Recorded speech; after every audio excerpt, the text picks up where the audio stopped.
title as a result of the championship match on the first Raw of 2016, which was incredible, by the way, having everything from Scott Armstrong, the crooked referee in the pocket of the Authority, involved in it, Vince McMahon involved in it, Stephanie involved in it. What's really interesting is everyone's been involved in this storyline helping out Roman Reigns except for Triple H himself, and I'm wondering when Triple H is going to reappear in WWE. Obviously, he's sitting backstage waiting on the right time to show up, and he's got to be laughing to kill himself with everything that's been happening, because the McMahons have always been there to create a superstars. They've been there for Stone Cold Steve Austin. They've been there for The Undertaker. They've been there for Triple H himself ever since 1995, and now they're there for Roman Reigns. So he's got to be sitting back laughing to kill himself and enjoying everything that's happening in WWE, not so much in the way of injuries, in the way of Randy Orton and Sting and Seth Rollins, because he'd love to have people like Seth Rollins that are headline WrestleMania this year, but he's really got to be enjoying how this is all playing out, because we're trying to figure out, only they know when Triple H is going to be returning, because of everything that's happening with Vince McMahon and Roman Reigns in recent weeks, even Stephanie factoring in there as well. Only they know when Triple H is going to be returning, and we're trying to figure it out, because we have so many Triple H fans out there who look forward now to that one match every year. And I hope that Triple H ups the ante and wrestles more than once this year, because Triple H really needs to kind of come in, especially if this is going to be for the championship, and Triple H comes out of as champion, which is something I really can't see. He doesn't need a 14th time reign as WWE World Heavyweight Champion. The last thing we need to see is Triple H as champion for the first time since the early thousands. It's been a long time since Triple H was champion. I think the last time that he was champion was 2009, 2008. Of course, he spent a lot of time on SmackDown, feuding with the likes of the Great Khali and Rey Mysterio for the championship. That was a prime time in Triple H's career, where he was used really to create superstars the way John Cena is being used now. And then in 2009, he feuded with Randy Orton for the WWE Championship when he was part of the Raw brand.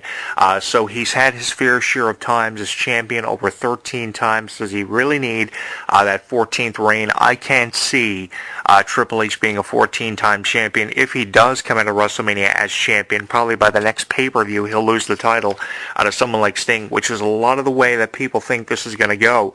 Sting's going to return for the first time since last September and breaking his neck and challenge Triple H for the title, and then with the Scorpion Death Drop, with the Scorpion Death Lock, in the way of a submission, he'll force Triple H to tap out, and then we'll be looking at Sting as the champion for the next probably 3 or 4 months. At least 25% of 2016 will go to Sting being champion and having that career-defining moment, which I touched on here last week, which I'm a really big fan of and really high on. I hope that Sting does get to that career-defining moment and that pinnacle of his career, because here you are, Sting, a guy who's wrestled for every major wrestling promotion, had a career-defining moment in every wrestling promotion, from World Championship Wrestling to TNA, even on the independent level, but you have yet to get to that career-defining moment, that pinnacle in World Wrestling Entertainment, which you obviously have deserved after beating names like Hulk Hogan, The Giant, Ric Flair for years, even Rey Mysterio and DDP, Goldberg.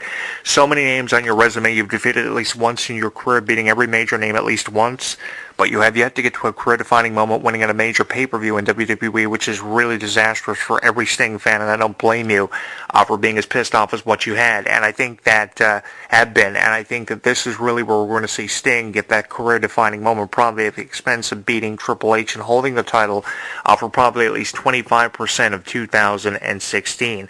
Although there are a lot of people out there who really believe that Triple H is going to go the distance and probably be champion for the long haul, which could probably make sense when you're talking about the amount of time that people like Seth Rollins are going to be out on injury. How interesting would this be if Triple H, say, won the title at WrestleMania and held on to the title until we saw Seth Rollins return against the Authority and against Triple H, for how Triple H responded to the injury of Seth Rollins. Obviously, yes, putting him over when they made the announcement last year in the UK that Seth Rollins was out with an injury for up to 9 months.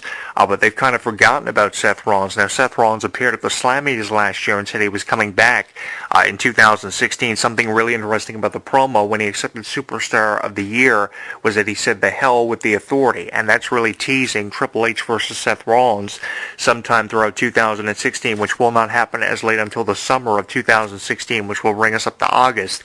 But that was really interesting about the promo at the Slammies when he accepted Superstar of the Year, like so many people have done. You know, they've teased returns or what's next for them. And obviously he's putting over the what's next for him is going to be the feud with the Authority as a fan favorite, which is going to be freaking awesome because of just the psychology he used when he was a heel and how he got on our nerves. Can you imagine the popularity of Seth Rollins and how many t-shirts this guy would sell? He'd be over like Stone Cold Steve Austin if he was a fan favorite, because the popularity of Seth Rollins would explode if he was against the Authority, and the support would really be there for Seth Rollins. So that could be really what this is hyping up to, either something to do with Sting or Seth Rollins, probably both of them. How about an alliance between Sting and Seth Rollins against the Authority and Triple H as champion? There is so much that could happen here, with Vince obviously supporting his son-in-law as champion for the first time in years, a celebration for Triple H in the fall of WrestleMania. Here comes Sting or Seth Rollins to really surprise us all and have the shocker of 2016 happen early within the year. If it doesn't happen early within the year, it'll happen in the lateral part of 2016, but we're really just trying to figure out where we go from here with everything that's happened. It's really unfortunate that WWE are caught within this predicament where they're having to do everything so fast. We're just literally weeks away from WrestleMania, and you're probably saying to yourself, yeah, they probably have a significant amount of time to create something for WrestleMania, but really time is short. Time is of the essence, as the old saying has said for many years, because they only have a couple of weeks before WrestleMania. It seems like a long period of time to create something, a couple of months, but a couple of months is really nothing. Just a couple of 3 or 4 weeks, 5, 6 weeks, whatever you're looking at here for WrestleMania. And I really feel for WWE, who have been caught up within a predicament with all these injuries, especially of Randy Orton, who you don't want on the DL. He's one of Triple H's favorites. Sin Cara, who was in line for a push for the tag team titles. Obviously, the Dudleys are going to have to come in there and feud with the New Day to make up for lost time, but because of the Lucha Dragons at their expense. We have Dean Ambrose as the Intercontinental Champion. We don't know who he's going to defend the title against at WrestleMania. Obviously, what they've been doing with the Intercontinental title in recent years, it'll probably be something in the way of a ladder match. You don't really have much because you have so many wrestlers on injury. Again, Randy Orton, who you don't want on the DL. He's one of Triple H's favorites. Sting obviously was a headliner for this year's WrestleMania. It's debatable whether or not we're going to be seeing Sting either after WrestleMania or probably later on in the lateral part of 2016. We know we're going to be seeing him at some point. We just don't know when, but you obviously wanted to get him in there as a headliner. The only thing really you had to fall back on now is either The Undertaker or John Cena's return, who obviously will be feuding with the League of Nations, either in a one-on-one match with Alberto Del Rio for the United States Championship, or in the way of an 8-man tag team match with the 4 members of the new League of Nations, who still have a lot of novelty with their faction, facing a team captained by John Cena of 4 individuals, which will probably include the Usos and probably even Dean Ambrose himself, if he doesn't defend the title, depending. That's kind of thrown up in the air. It'll be Team Cena versus the League of Nations, captained by Sheamus, the former world champion. All 4 of them also are in the Royal Rumble, but again, it'll determine on how the Royal Rumble plays out. In a couple of weeks, we're going to be seeing all 4 members of the League of Nations, all 4 members of the Wyatt family. Brock Lesnar's in there, obviously Dean Ambrose, John Cena. So it'll all factor into how the Royal Rumble plays out and how we go from there to WrestleMania, which obviously is going to be a pretty interesting WrestleMania, depending on how WWE are going to be making up for lost time. And obviously the most effective way they feel they can make up for lost time is by putting Triple H in the ring against Roman Reigns, which is not a WrestleMania main event of my choosing.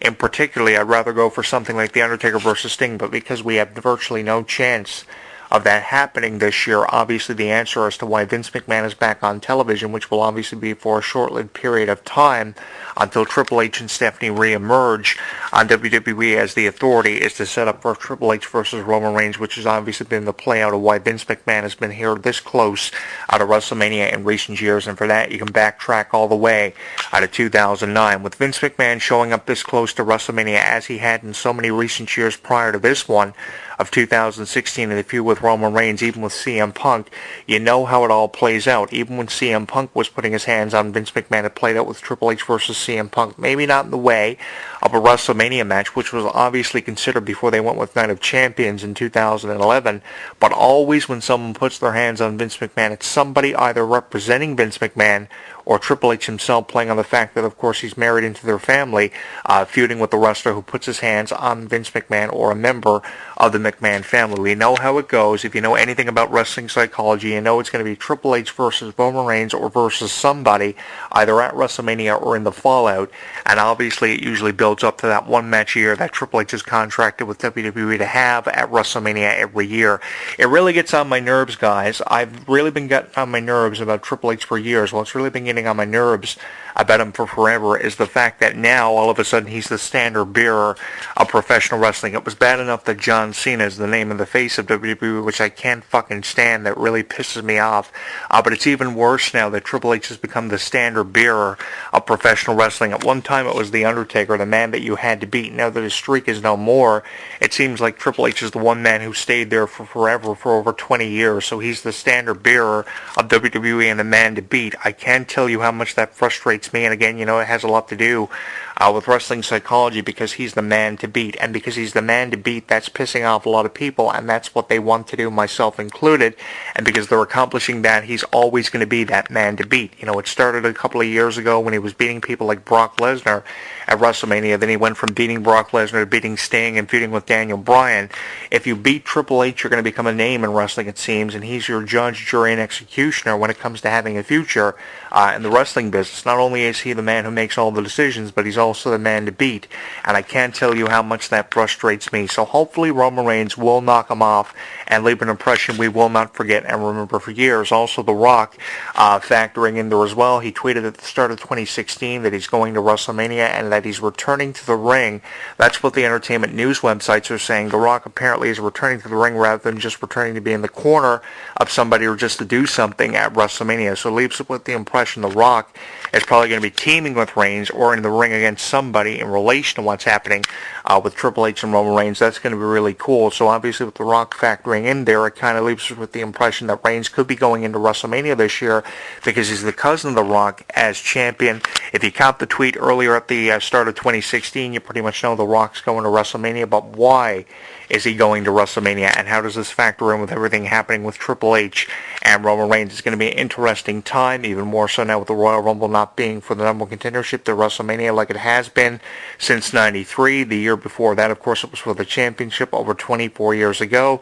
Keep in mind, guys, with The Rock returning and how the Royal Rumble is for the championship for the first time in over 24 years, featuring 29 challenges for Roman Reigns to have to overcome, everyone from the Wyatt family to the League of Nations to Dean Ambrose to Brock Lesnar to Kane. Everybody's in the Royal Rumble. Everybody wants to be champion. Also, can't forget about the Big Show, who's obviously in line for a push somehow in 2016. I don't understand that, when he's been the guy that everyone's been put in the ring with who doesn't have a storyline in WWE. Someone fucking explain the psychology of that to me, because I don't understand that at all. But it's really interesting, the Royal Rumbles with the championship. We have no number one contendership on the line. We have Fastlane coming up before WrestleMania, the final stop on the road. So will The Rock and Roman Reigns be teaming up at WrestleMania, because the Royal Rumble is not to determine who's going to WrestleMania?